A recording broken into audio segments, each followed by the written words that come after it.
hello friends मैं आज बनाम फिश मसाला करी केनेকৈ बनाइছিলো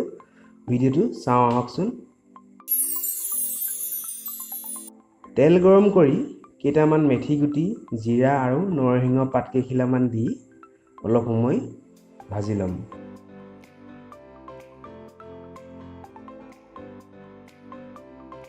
তাৰ পাছত সৰু সৰুকৈ কটা পিয়াজখিনি দি ৰঙচুৱা হোৱালৈকে ভাজিম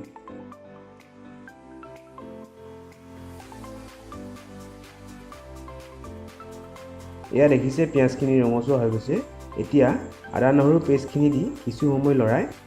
তাত বিলাহীখিনি দিম বিলাহীখিনি মই মিক্সিত খুন্দি লৈছো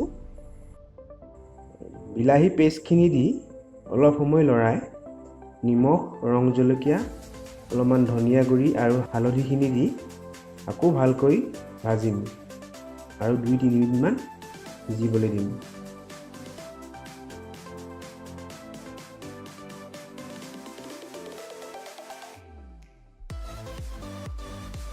দুই 3 মিনিটমান পাছত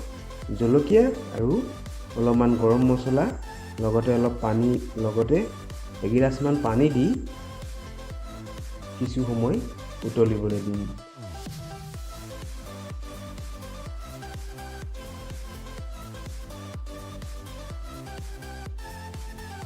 প্ৰায় 5 মিনিটমান পাছত গেছৰ জুইকুৰা কমাই থব যেতিয়া পানীখিনি শুকাই যাব তাত মাছ কেইডোখৰ দিব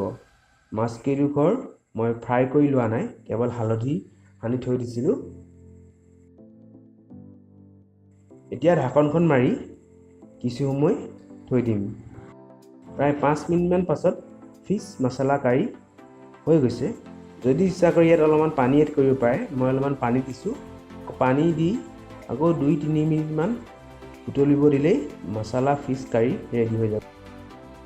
এয়া মছলা ফিছ কাৰী ৰেডি হৈ গৈছে একেবাৰে সহজভাৱে বনোৱা ভিডিওটো যদি ভাল লাগিলে আপোনাৰ লাইক শ্বেয়াৰ এণ্ড কমেণ্ট কৰিব আৰু চেনেলটো ছাবস্ক্ৰাইব কৰিবলৈ নাপাহৰিব ভিডিওটো আজিলৈ ইমানেই ধন্যবাদ